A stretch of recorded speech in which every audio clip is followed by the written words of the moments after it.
Hello, everybody, and welcome to this episode of Small Business Small Talk. I am your host, Christy Smallwood, Chief Strategic Guide and CEO of Eagle Eye Strategies based here in Louisville, Kentucky.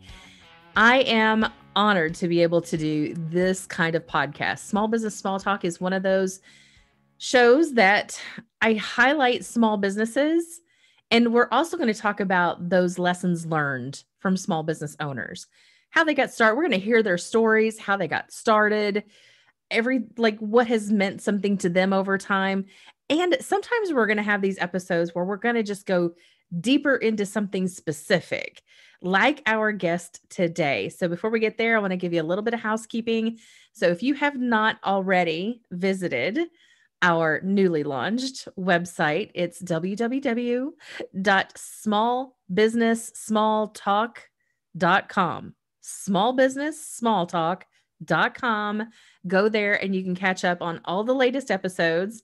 Each episode has its own page. You can watch the video, or you can even click through to your favorite listening or viewing channel. Subscribe, make sure you're following, and then also leave us a review. Let us know, give us a comment back. What did you think about this episode?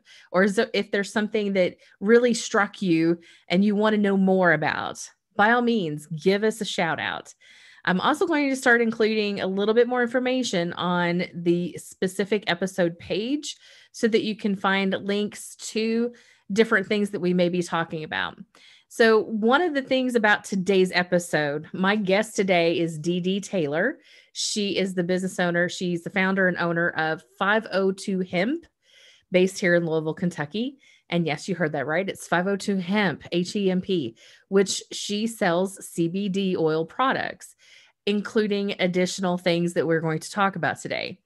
A lot of this industry, the CBD industry, the hemp industry, and legalizing the marijuana aspect of life has been, as I've mentioned in the upcoming interview, felt like the wild, wild west. There's no real structure yet. There's no legislation, except that some states have it legal, some states don't. Federally, it's not. It's like alcohol is better structured. The proof, the percentage of what, like when you walk up to a shelf, if you're looking at a 3% proof versus a 130% proof, who knows? What can happen to you. Like, it's easy for the consumer to understand what's happening with that product in the alcohol industry. This industry does not have that. So we're going to be talking about some of those things. But the other thing that's really interesting about Dee Dee is that she started this business from a medical need. Her and her husband, her husband had some medical issues, and finding this solution got him off dozens of medications for his seizures. And that's one of the popular things that I've heard about CBD being able to help alleviate the need for specific seizure medication. I even have, I'll talk about my friends that are in Colorado that have a daughter who had hundreds of seizures every day. And that was the specific reason they moved to Colorado, was to be able to get a specific marijuana plant for Emily so that she could live. And she has now for 11 years versus the 18 months that they thought that she would.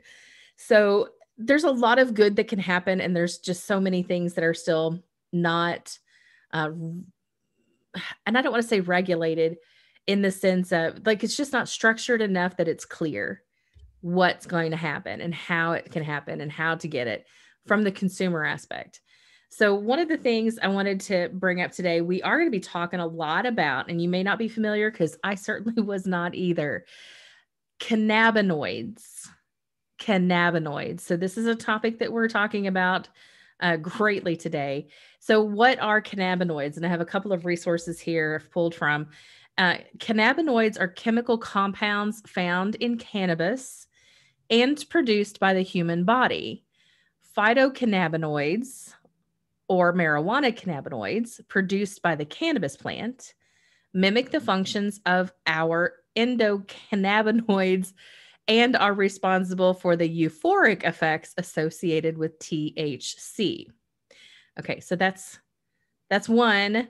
And then what can it do? Like what does it do in the body? What does cannabinoids do in the body? So the first resource I got, by the way, from weedmaps.com, their dictionary.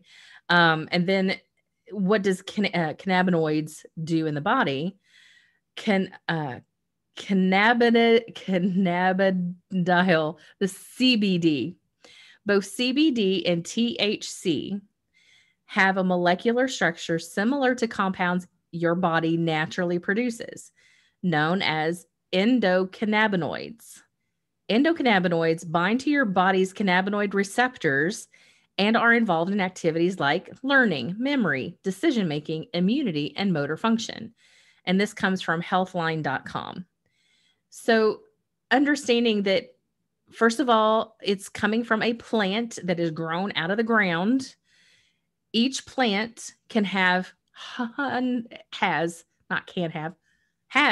hundreds of cannabinoids. They can actually take one specific cannabinoid and do something with that. And that's what we have THC from. That's what we have. You're going to hear her talk about Delta 8 and Delta 9. So there's specific cannabinoids that are pulled out. So things that our body naturally has a reception to, because our body has it naturally, it's also coming from the plant. So when we hear cannabinoids in this conversation, there you go. And I will include those two links in the copy on the page that you can find this episode on, smallbusinesssmalltalk.com. So let's not waste any time. Then let's get right to it, shall we? Thanks for watching this episode. Hello, everybody, and welcome to this episode of Small Business Small Talk. I am your host, Christy Smallwood, Chief Strategic Guide of Eagle Eye Strategies, based here in Louisville, Kentucky. And I'm excited to, again, get a new season started for the podcast with a repeat, not a repeat, actually a welcome back. Yeah. Dee Dee Taylor today, because you've got some hot things that are on the plate. So I do. Yeah. So for anybody who has not caught the first episode with Dee Dee, go visit smallbusinesssmalltalk.com. You'll find her episode there. That'll be a good intro into what we're getting ready to talk about. So then you'll kind of understand. But I tell you what, why not? Let's do this. Like, give a quick little, give your elevator pitch, if you will, of who I am. Yeah, right. Who you are and what you're doing, and then why are we gonna have a nice little chat about what's happening with your small business today.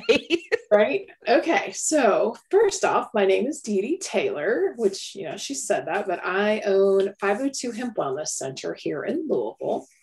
And I got in this business out of medical necessity. I did not set out to be in the hemp or the cannabis space, however you want to word it. So it was definitely something new. My husband suffers from seizures. And back in 2010, with my urging, I helped him get off 28 pills a day. Those pills were killing that man. He learned about CBD oil from out west.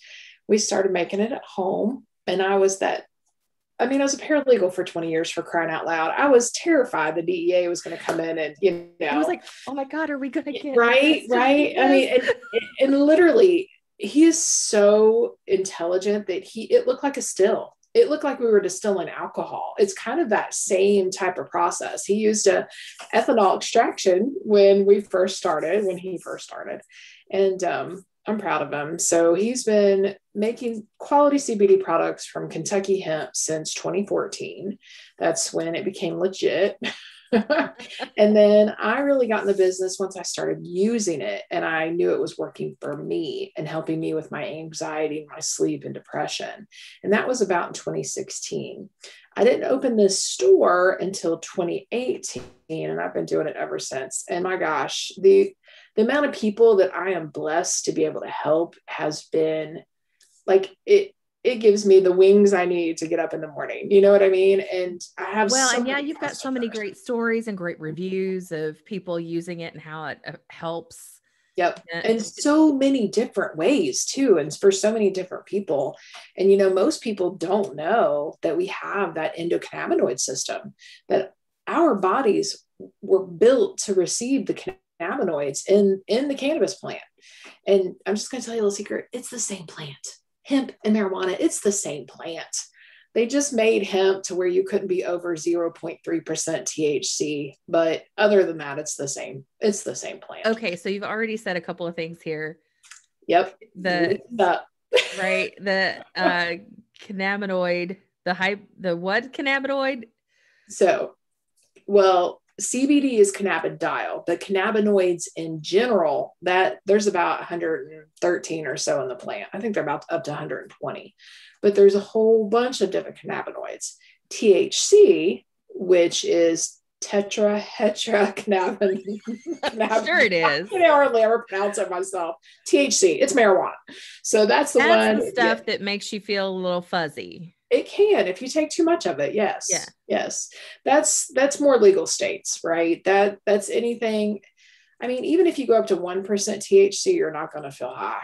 I mean, you would have to drink a whole bottle if you had that much in you. But even the legal states, I mean, it varies, but you got to use a lot of it in order to really feel that intensity.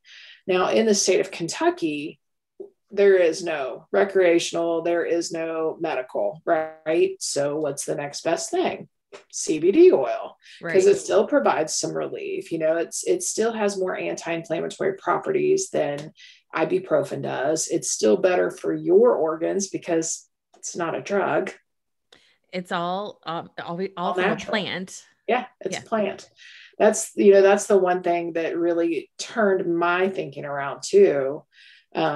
Is that if it truly was a drug and poison, our bodies would get rid of it a lot quicker than the usual 30 to 45 days. Your body hangs on to it for a reason, because it uses it. It's what makes me, kind of convince me that it's not a drug. So I think that was my big push, especially after doing my homework, my research, and reading as much as I possibly can and teaching myself everything there is to know about cannabis and each cannabinoid and what they do. Which leads me to what's going on in Kentucky, if you'd like for me to talk about that.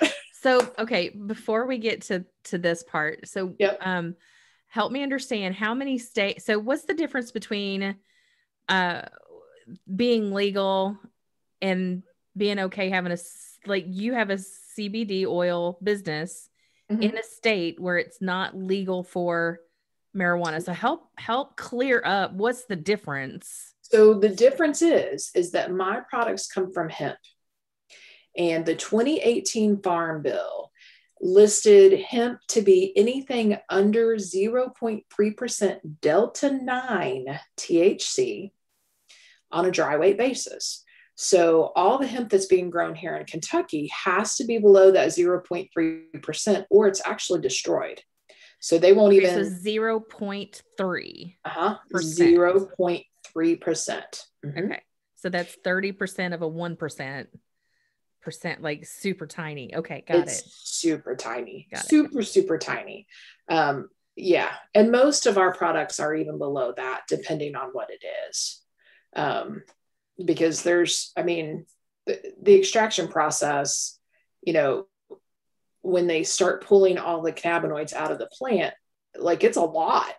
And then through distillation and cleaning it up and then cutting it with the coconut oil or grapeseed oil or hemp seed oil or whatever carrier oil, then it kind of dilutes the THC. So then it's safe and it's compliant.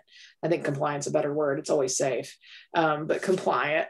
So, I can sell it on the market as long as it's below that 3%. So that's in states that it's legal, it can be more than that. Correct. Okay. Mm-hmm. And it depends on the state too, because some are just medical, where some are recreational. So in say Colorado, where it's both, you can get super high levels of THC, but you can also get the lower levels of THC, which is more medical. And to me, CBD falls more of the medical side. because it Sure. is so low on the THC. Most people that take CBD oil, they don't want to get high. They just want to feel better. They want their bodies to feel better. They want to feel less aches and pains. They don't want, the arthritic stuff, the neuropathy, things like that, sleep better. Now, being in a rec state, those people usually want to get high, right? Well, I think there's that gap. There is the gap. The medical marijuana, it provides that little gap between being recreational and being CBD. And again, it all depends on how those plants are grown, when they're extracted. Timing is everything on that. And then there's also specific varieties that were grown and developed just to be for hemp, and then others that are grown to be, high strains of the THC. So it's botany, it's a little bit of chemistry, a little bit of everything in that. And it sounds a lot more complicated than bourbon. Oh gosh, yes, it is. But the funny thing about bourbon, when they first bring it out, it is super high concentrated, right? Yeah, it is. I've had one of those tastes. Right. And then they cut it down with whatever it is that they add to it to make it to where it can be sold on the market. Kind of the same thing happens with the hemp extract. They have to cut it down to where it's, can be sold on the market and won't get anybody high. Right. Same thing with the alcohol. You can't have 100 proof. At least I don't think, right? Highest you can have is like 40 or I don't know bourbon. Don't ask me. Well, but see, this is kind of for those who aren't familiar with I know the same thing. CBD, THC, the whole, is it pot? Is it hemp? Is it, what the hell is it? I think it's more complicated than even an alcohol coding, structuring, percentage. What's the proof amount? What's because you can pick up a wine cooler and it's like 3% versus that bottle of really good bourbon and it might be 75%. I know which one's gonna hit me faster, harder. Right. Well, most people don't even look at that stuff. Mm-mm. I mean, they don't. But it seems to me that even with the complication between all of the different alcohol and spirits stuff, that has been around enough that there's a standardized way to figure out what's going to happen to you. Yes. Right? Yes. When you've had one too many, right? Exactly. And not to freaking drive, right? At least most people should. Most people should. Be driving. Hello, we have. And by the way, PSA: do not drink and drive ever. So, but this is where I'm like, we've had conversations before, and I'm like, this stuff gets so complicated and confusing. If you don't know what you're doing, and the fact that you do makes me happy because I know you know what you're talking about. Well, that, and I mean, a lot of people, don't get me wrong, CBD is almost saturated right now. There are so many people selling CBD, but that's just it. They only sell it. Most people don't have a clue. They don't know how it's made. They don't know if it's tested properly. They don't even know. They don't know any of that stuff. They can't even advise you on the dosing. I think that's what I have managed to specialize in. And plus, I had such a head start above anybody else in this industry. We've been doing this way longer than most people, especially here in Kentucky. But that's important. I do know where all my products come from. I do know how they're made. I do know how they're extracted. The fact that we test everything. We make sure that everything that's on my shelves is compliant. And if we get a certificate of analysis, that a COA, if that comes back that it's too high, we send it and get it tested again, just to be on the safe side. The one good thing is that because it's my husband's company and his company does my extractions on my CBD products, I know the quality's there. That was the one thing that I told him I would never get in this business for, cutting corners. We have to be the best there is, not cutting, no corners cutting, and doing the best that we can we're taking it for ourselves. We've got a family. All my customers, right. And that's important. And, it's funny when people say that they've been trying this one brand and I'm like, I can't say anything bad. That's one of my husband's, you know what I mean? So he's almost like the Costco of CBD. And most people don't know, that about his company. And I'm proud of him for that fact. But enough bragging about him.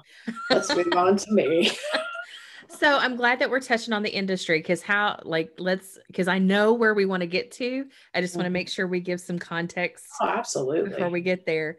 So when it comes to the industry as a whole, um, what has that been like more on the, like, because I know you're really involved everywhere that you possibly can be. And Yeah. so I know that there's challenges on the state and we're going to get there. Mhm. But what is it like out there as an industry right now? What are the things that are happening?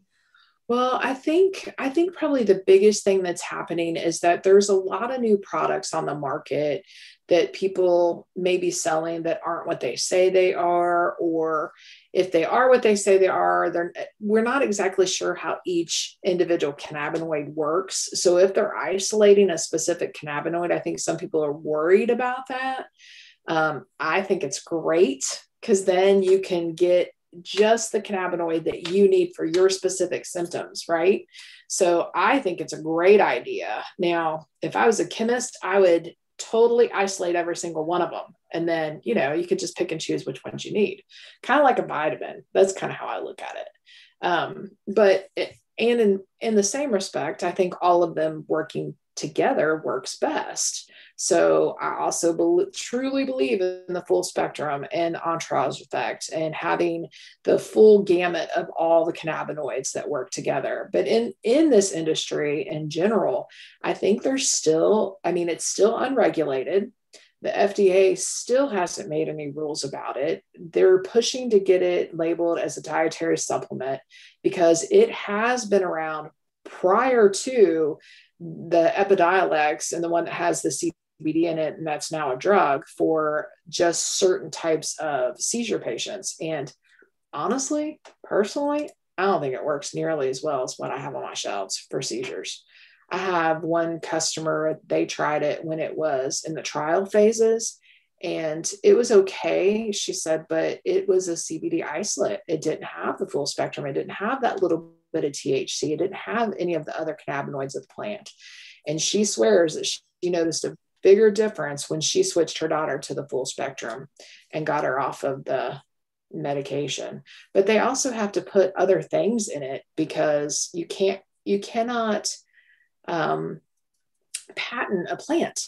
So in order to patent a drug, you have to have other things in it so you can patent it and make it, to where you can sell it. And I think that's been the whole issue from the get-go. And we all know how big pharma works and the FDA works. It's not Food and Drug Administration. It's just Drug Administration. So, and we'll just leave that there. Yeah, we'll just leave that there. I don't want to get killed for what I say. Nobody needs to come after us. It's all good. Yeah, no. I'm just not a big pharma fan. Let's put it that way. Yeah. I truly don't know anybody that is. Yeah. Okay. So it almost sounds like it could potentially be this whole wild, wild west situation. And it is. It really is. I mean, there's people that just sell, there's a difference between hemp extract, hemp oil, hemp seed oil. Most people don't know that. So if they're getting on Amazon thinking they're buying hemp oil, well, it's really hemp seed oil and there's no medicinal value in it. It's great for your omega-3s and omega-6s, but that's it. There's no CBD in that. And it'll say and it's crazy too, because people brought me in these bottles and how, they argue with me because they're like, well, it's only $15. And I'm like, there's a reason it was only $15. Trust me on this. It is not cheap to extract these cannabinoids. And if you find something that's super cheap, I would question that because we all know you get cheap stuff, you get cheap stuff. I mean, it's never the highest quality. It's not going to be. And my gosh, whatever you do, don't buy it at the damn gas station. Nothing healthy has ever Nothing healthy comes from a gas station. Ever. Like don't ever. get the sushi either. No.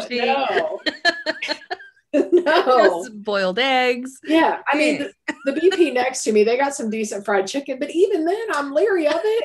I mean, come on. So, Well, if it's made on site, I'll try right, it. right, If it's right. not, then I'm a little like, nah, I don't even know. Exactly.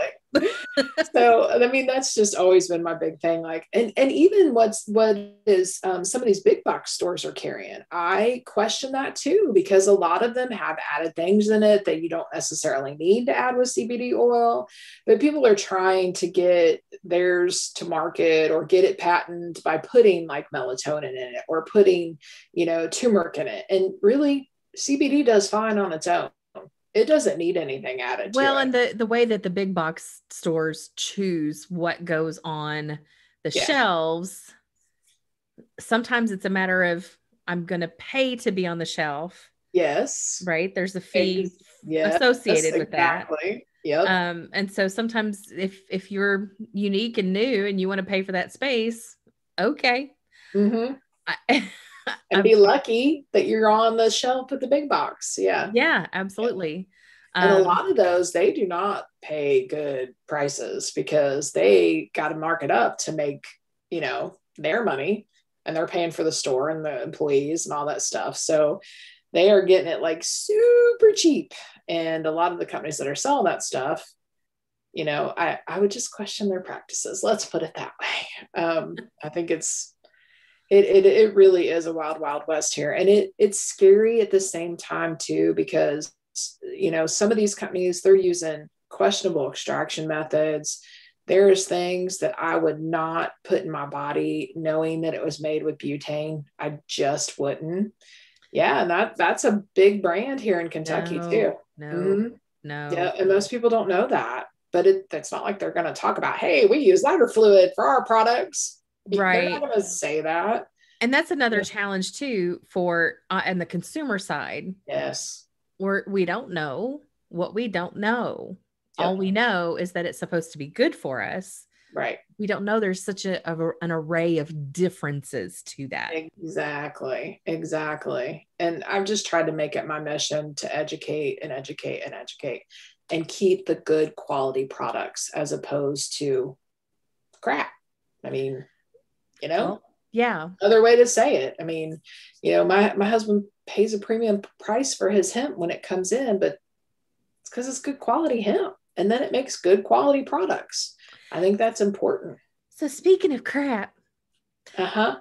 how's Kentucky treating you? Well, girl, it has been the past 2 weeks has been insane, but I have to go back a little bit farther than that. So there's a new cannabinoid that's hit the market that I absolutely love. And Okay, I now was just to skeptic. clarify again, I want to interrupt you for a hot second. There's there's over 100 cannabinoids. Yes. This is That's the collective. That's the collective. Is this one of those originals, or is this like a brand new one they found? No, it's actually one of the originals. It's been around forever. Forever. It's a minor cannabinoid. Okay, but now it's a hot topic cannabinoid. It is a huge hot topic cannabinoid. Okay. And the reason is, one, it's an isolate, so it is a derivative, and it is from the hemp plant. They're not making it from the marijuana plant. And it is naturally occurring in the whole cannabis plant. Okay. It's called Delta 8 THC. Delta 8 for short. I call it D8 short. D after myself. But I was such a skeptic, and it kind of came on the market last year, and around September, I think it was. And I had someone stop in my store, and he goes, it'll make you high. And I said, I don't want it. Get it out of my store. And he's like he just looked at me like I was, lost my mind. And I'm like, I don't sell anything that gets you high here. So take it. I don't want it. And this was a vape.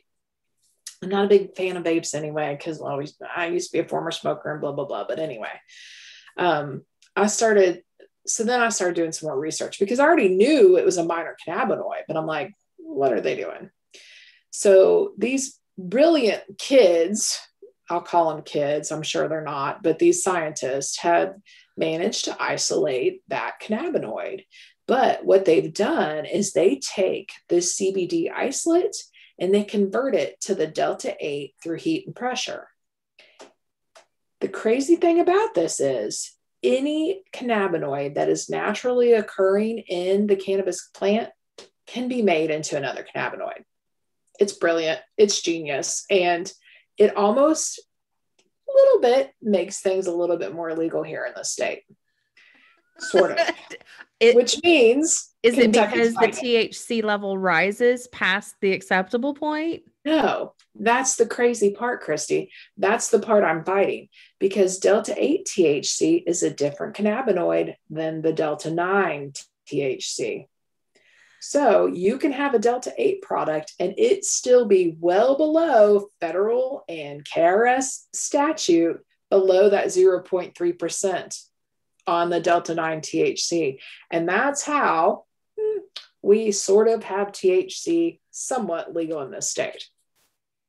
And let me just tell you, it's amazing. I love Delta 8. I mean, don't get me wrong, CBD will always be my first love, but the Delta 8, it gives you that little bit more that you need. And could people take too much of it? Yes. So don't be an idiot.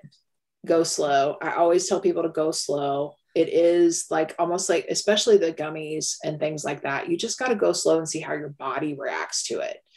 I even talk about that with CBD. You need to see how your body reacts to it before you just go taking all of it. You know what I mean? Mm-hmm. So, but the first time I tried it, I had never slept that well. Like, and I mean, like it truly, truly calmed my mind down. Before I went to sleep, I was happy. I mean, my husband's like, "Are you giggling over a movie?" I'm like, "I am. And I'm actually enjoying myself and watching a movie." You know what I mean? And he was like, "You need this every day." And I'm like, "Well, I don't know about every day," but it really relaxed me and helped me sleep. And I just felt like the queen of the world the next day. Well, then I started selling it. But first I asked a state representative. I asked a local narcotics officer. I asked even a local law enforcement. None of them could tell me that it was illegal. None of them. So I'm like, okay, well, I'm going to start selling it. And the narcotics officer, he buys for me. So not only did he come and buy some, his wife uses it and enjoys it and it helps her. But then I also have other police officers that come in and they even said, "This is legal." And I'm like, "Well, thank you. I got you on video, right?" And I mean, full uniform and everything. They use it. It helps them with their PTSD. It helps them sleep. It's just been amazing. But on April 19th this year, the Kentucky Department of Agriculture, who our commissioner is Ryan Quarles, his general counsel, Joe Bilby, sent a letter out to all the license holders in the state, which is the farmers and the processors, and told them that Delta 8 was a synthetic drug and that it was illegal under the Controlled Substance Act. He didn't name the federal farm bill. He even said in his letter that even though it's not under KRS, anything synthetic is still considered marijuana. Well, I vouch myself, right? Because I'm like, I'm not a criminal. No. And I talked to a whole bunch of other colleagues in the business and they're like, it's a letter. And that's how I took it, because I pulled all the Kentucky Revised Statute, combed through everything. I mean, I was like, nothing in here says that this product is illegal. Nothing in the farm bill, nothing says it's illegal. So I kept selling it. Well, on June 15th, that letter was used by the Kentucky State Police to raid 2 stores out in Moorhead. Yeah. What? Yeah. And they charged them with trafficking marijuana and took possession of all of their products, pretty much completely. Yes. Hold up. Yep. Trafficking. Okay. Trafficking marijuana. Yeah. Were there little baggies of shit laying around? No, it was literally Delta 8. All like in jars or gummies. Nope. Or no flour, because you can't sell hemp flour here in the state of Kentucky, honey. That's definitely illegal. Okay, so we're back to like little jars of oil. No, bags of gummies. Bags of gummies. Just bags of gummies? Yep. Delta 8 gummies. There was gummies, there was some vapes, Delta 8 vapes. You have got to be effing kidding me right now. Not trafficking marijuana. Even though it is a lawful hemp derived product. Can you imagine the uproar? Oh, I can only imagine. And I'm thinking, what about this makes it synthetic? Is it a matter of these kids were smart enough to use heat to change the chemical makeup of a plant? But that's the crazy thing. When you test for THC in general, you have to decarboxylate it and turn it into THCA or whatever. It's either THC, I think it's THC and THCA. So you're changing that anyway when you go to test the THC properties. So for them to say it's synthetic is bullshit. Excuse my language. Probably shouldn't say that, but it is. It is complete. Oh, I say those kind of things all the time. It's all good. It's such bullshit. Wow. Okay. So two stores got raided for on June 15th. And one of the owners, his personal bank accounts were frozen. Now, here's the real kicker. The Kentucky State Police. Wait a second. His personal bank accounts were frozen? Yes. Yep. Personal bank accounts. I think that there's a lot of lines that have gotten stepped over here. Oh, yes. Okay. No lie. Yeah. I'll explain more. Yeah. So they raided everything, took everything, but the Kentucky State Police, they used that letter from the Kentucky Department of Agriculture to get the warrant. And granted, this county is so super conservative. It's Rowan County out in Moorhead. So super conservative, super anti everything. Sure. Really everything. We won't even get into that.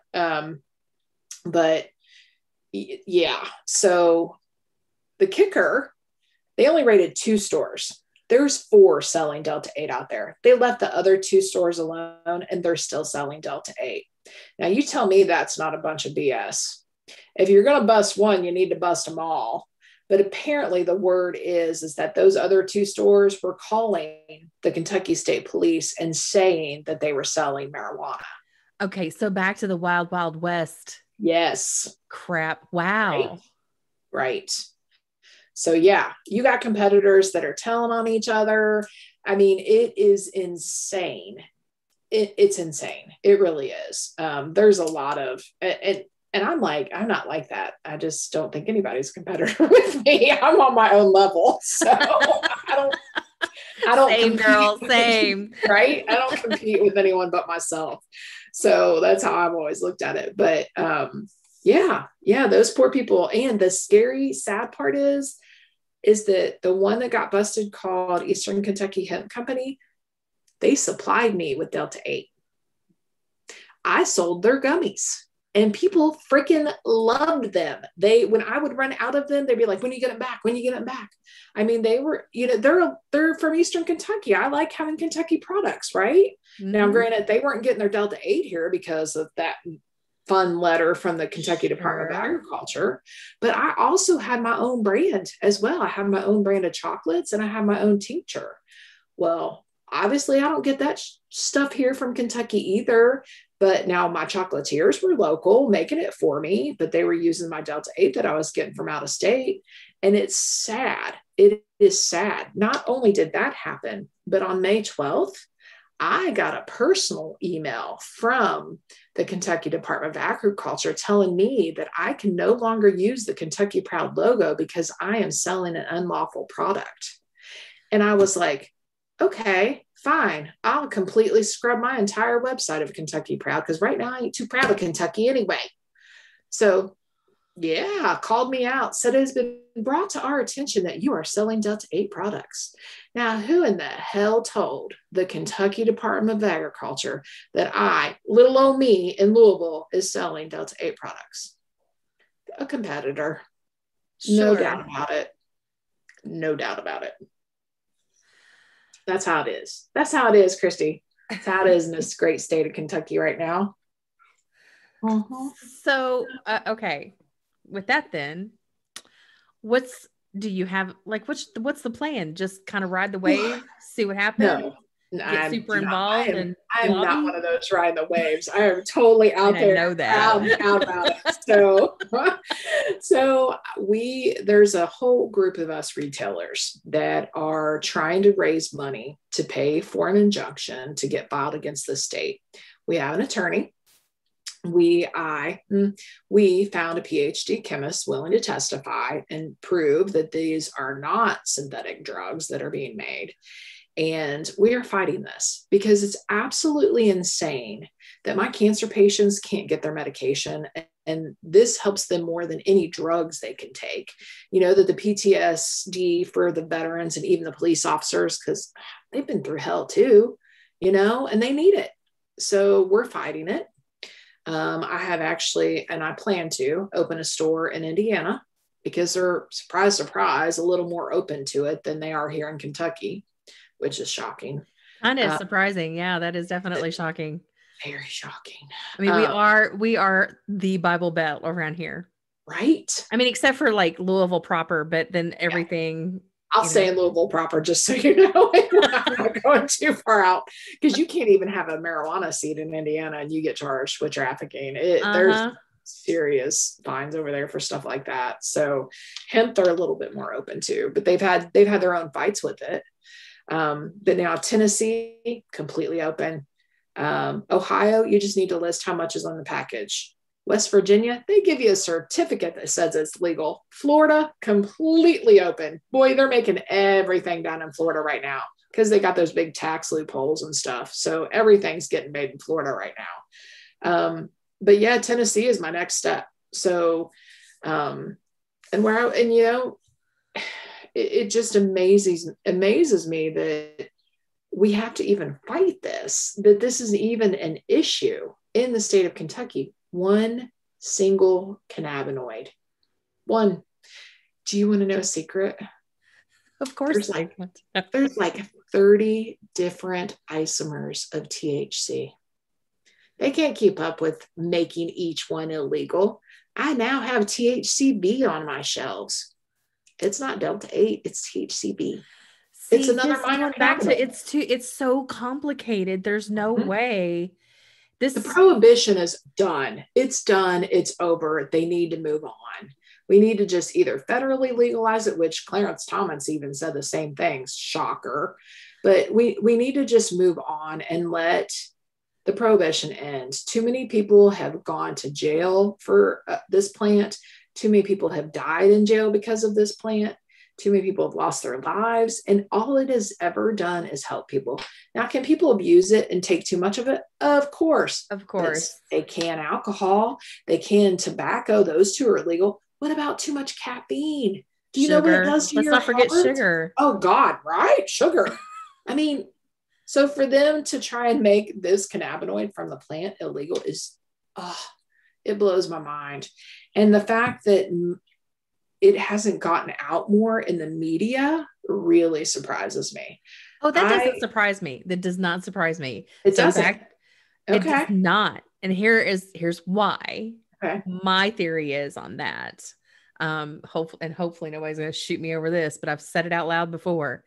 When you watch your TV, count how many commercials are on per show, especially the news, and then track what those commercials are.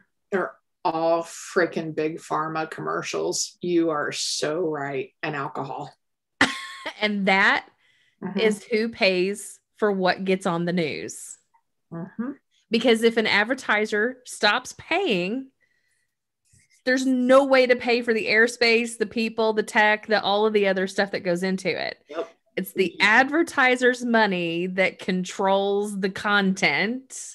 You are so on it. Yep. That's why it doesn't surprise me. That's why I have friends like you. And I just did another podcast last Sunday about all this. That's why I have good friends like you to help me get the word out.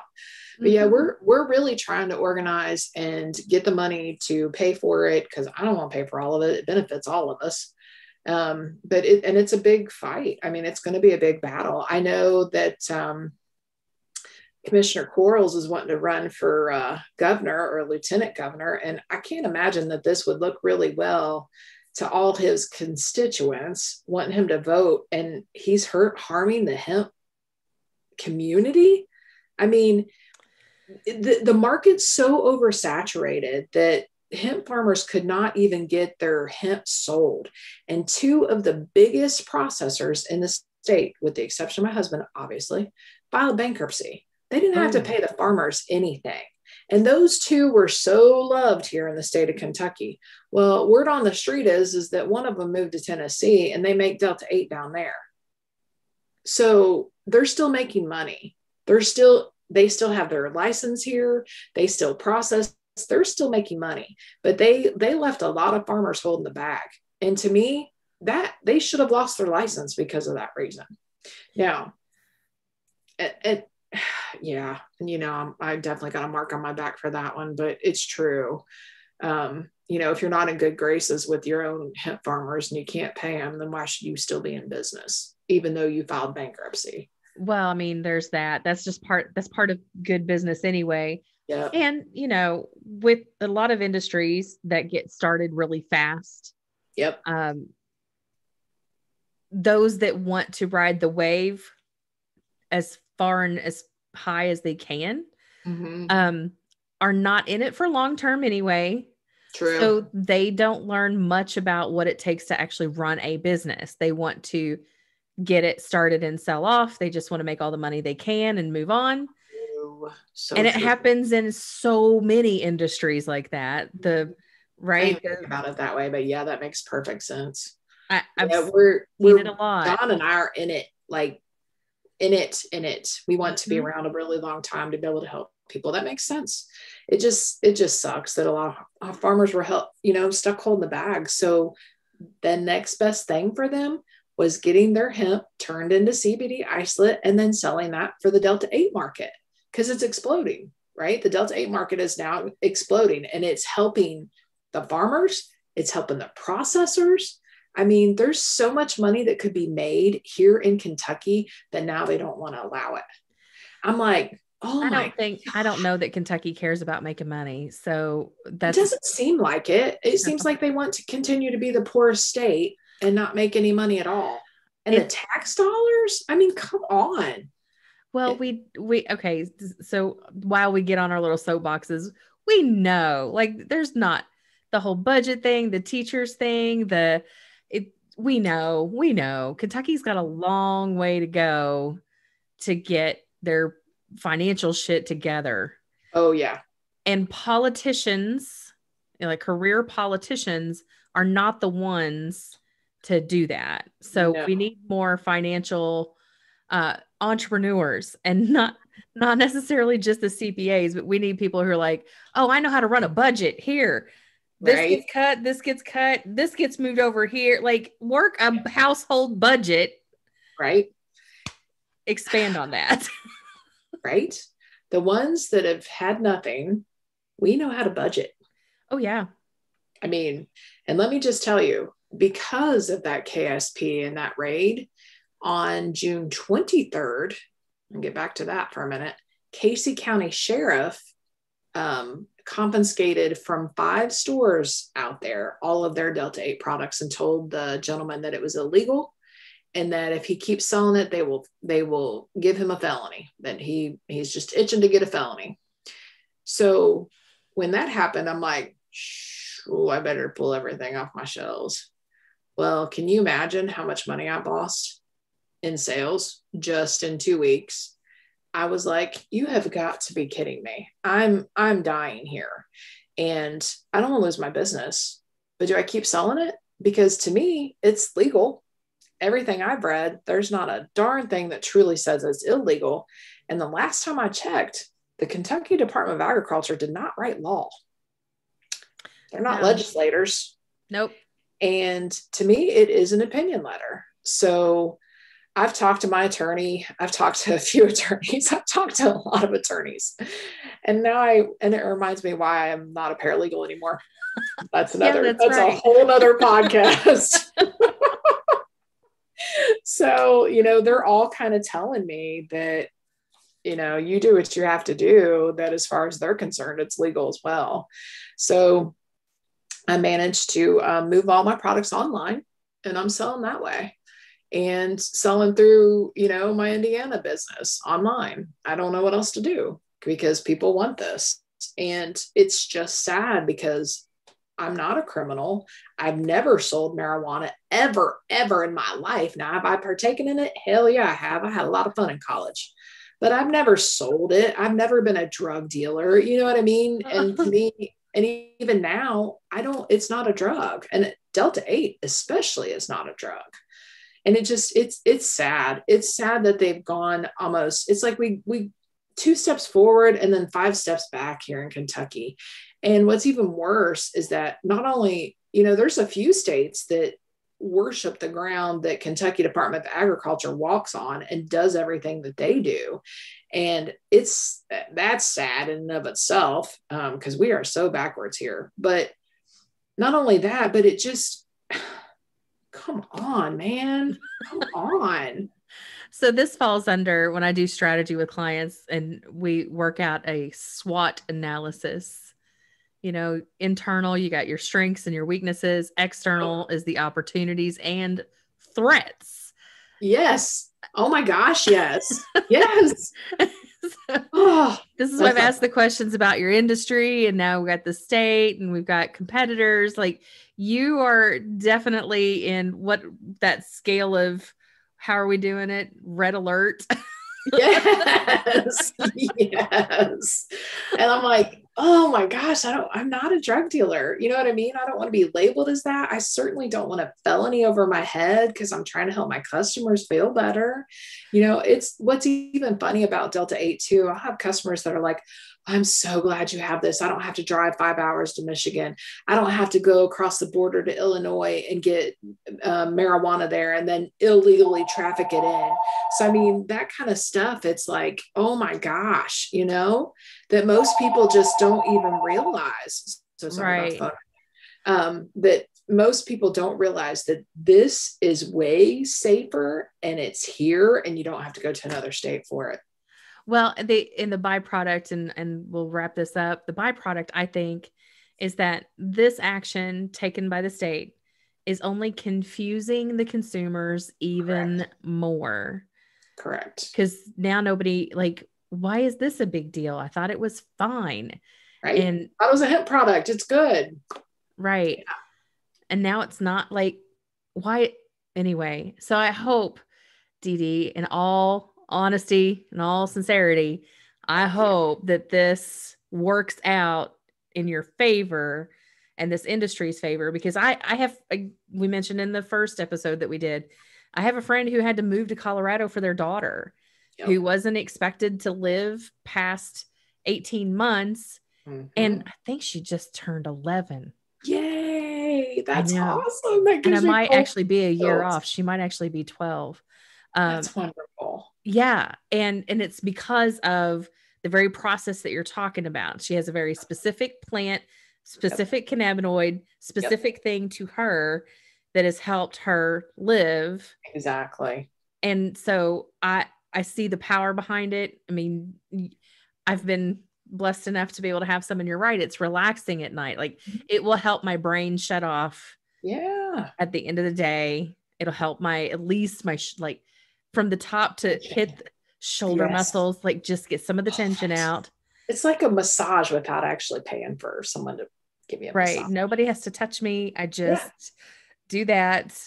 And I take a melatonin, and I do sleep well with that. Because I bet. Yep. I'm out. Mm-hmm. So I'm in full support of you and your business. And I don't know that I'll see like standardized stuff in that industry in my lifetime.